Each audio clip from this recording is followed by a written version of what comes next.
सेवा उसकी। मंदिर जा रहे हो, झाड़ू लगा दो, पोछा लगा दो, गंदगी साफ कर दो।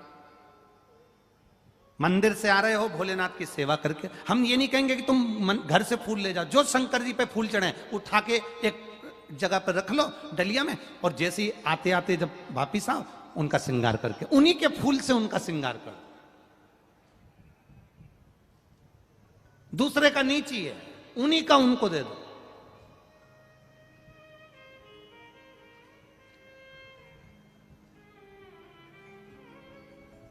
दूसरे की साड़ी कितनी भी पहन लो, एक ना एक दिन वो देख लेगी ना तो मांग लेगी।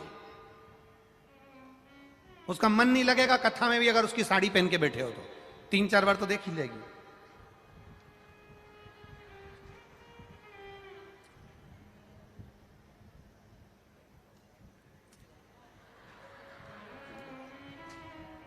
मैंने पहले दी थी तेरे को। तो जो साड़ी पहनी है फिर वो देखना ही बंद कर दे। क्या देखे बार बार, तो उसने देखना बंद कर दिया। उसने कहा ये बार बार साड़ी की के। कभी कभी वो एक व्यक्ति अपने ससुराल जा रहा था, और ससुराल जाते जाते बीच में उसका मित्र मिल गया। मित्र को देखा तो उसने कह दिया कि मैं मेरी ससुराल जा रहा हूं, तू क्या कर रहा है? कि कुछ नहीं। कुछ नहीं? हाँ कुछ नहीं, मैं ससुराल जा रहा हूं, तू फ्री है तो मेरे साथ चल। चल के नहीं, मेरे पास कपड़े वपड़े नहीं है। अरे कपड़े की क्या करना, मेरे पास रखे, मैं बैग में से दे दूंगा, पहन लेना, चल। मित्र उसको ससुराल ले गया, और उसने ससुराल में जाने से पहले अपना जो पजामा था वो मित्र को दे दिया कि ये पहन ले। वो कुर्ता तो उसका अच्छा था, पजामा ही गड़बड़ था, पजामा उसने दे दिया। अब वो ससुराल में गया, साले ने पूछ लिया, जीजा जी ये कौन है? मेरा दोस्त है, मित्र। मैं अकेला आ रहा था तो मैंने सोचा कि अकेला आ रहा हूं तो इसको साथ में, ये जा रहा था तो मैंने कहा तू भी मेरे ससुराल चल। चल लिया आया। कुर्ता इसी का है, पजामा मेरा है। अब दोस्त को गुस्सा आ गया। मित्र ने कहा बताओ कितना बेवकूफ आदमी है, अकल मकल नहीं है तेरे में, रत्ती भर की भी। जैसे ही उसका साला गया तो इसने मित्र से कहा तेरे में अक्ल नहीं, बेवकूफ है, पागल है, मूर्ख है। ये कहने की क्या जरूरत थी कि कुर्ता मेरा और पजामा तेरा? मैं जा रही है मेरे गांव वापिस। उसने कहा नहीं रुक जा, अब नहीं कहूंगा, तेरी सौगंध नहीं कहूंगा, किसी से नहीं कहूंगा कि पजामा मेरा, बस खत्म। अब ये मामा जी के यहां से भोजन करने बुलाया, तो ये मामा जी के यहां गया, तो मामा जी के यहां से उनकी बहुओं ने पूछ लिया, जीजा जी ये कौन है? मेरा दोस्त है, मैं अकेला आ रहा था तो मैंने सोचा चलो इसको भी ले चलो।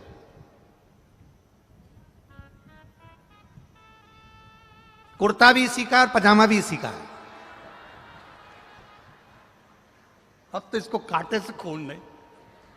अब इसने कहा, जैसी बहुएं गई तो कहा कि पागल हो गया, पगला है। ये क्या कहने की जरूरत थी कि कुर्ता भी इसका पजामा भी इसका? मैं जा रहा यहां से। उसने कहा नहीं अपन अब नहीं बोलूंगा, बिल्कुल पक्का अब नहीं बोलूंगा, अब कुछ नहीं। इतने में मौसी जी आ गई, कंवर साहब, जीजा जी, जमाई साहब, हमारे यहाँ शाम को आना। तो शाम को ये गए। फिर मौसी ने पूछ लिया ये कौन है? मेरा दोस्त है, अकेला आ रहा था तो इसको ले आया।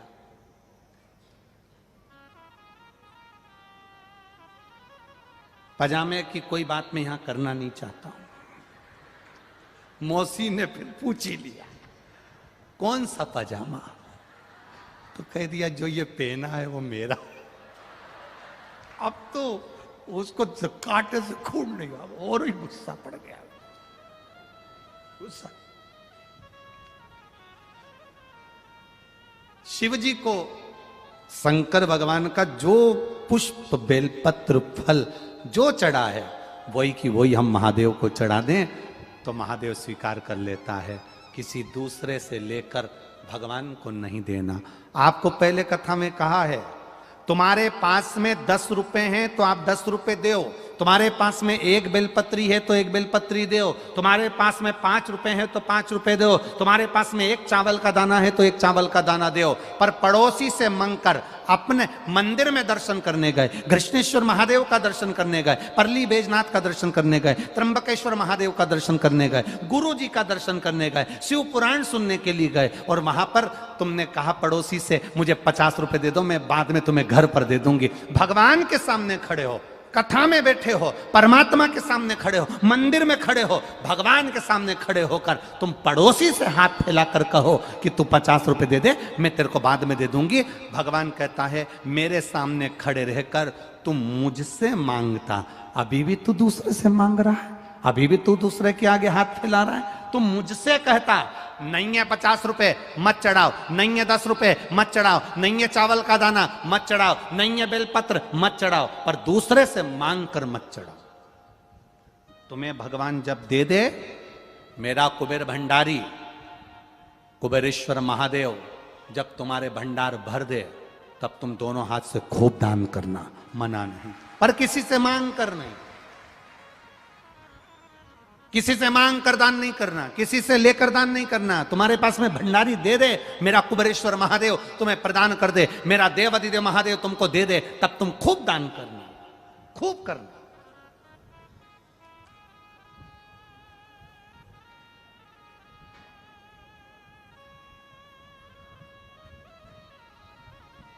हम आपको क्या वर्णन करें। हम सबसे ज्यादा कुबेरेश्वर धाम पर कमी थी तो पानी की कमी थी, आपको पहले भी मालूम है, पानी की बड़ी कमी थी। हम बोर खोदो तो 500 फीट 400 फीट बोर खोदना पड़ता था, पानी नहीं निकलता था, और पानी निकलता ही नहीं था, खो आ जाती थी नीचे, पानी नहीं निकलता।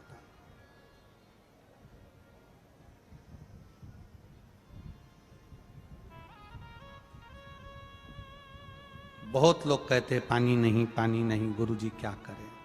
हमने कहा कुछ नहीं, अब बाबा का भजन करो, जिस दिन उसको लाना होगा ऐसा पानी लेकर आएगा कि पानी की कमी नहीं होगी। महाराष्ट्र की माताएं ट्यूबवेल लगाना प्रारंभ करी। एक माँ तो हर 2-4 महीने में आकर एक बोर लगवा देती है। बाबा ने ऐसी कृपा करना प्रारंभ कर दी कि जिस बोर को खोदते हैं, बाबा ऐसी करुणा करा कि उस बोर में 400 फीट तो जान दो, 200-250 फीट पर ही बाबा जल प्रदान कर देता है। ये शिव कृपा। हमसे लोग कहते हैं कि कुबेरेश्वर धाम में आखिर ऐसा क्या है।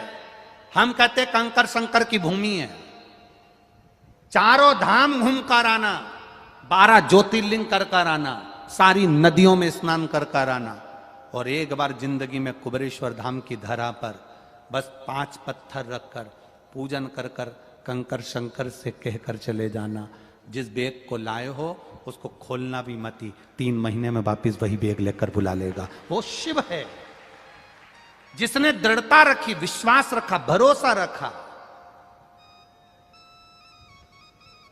जो विश्वास से उसको रिझाता है वो मिल जाता।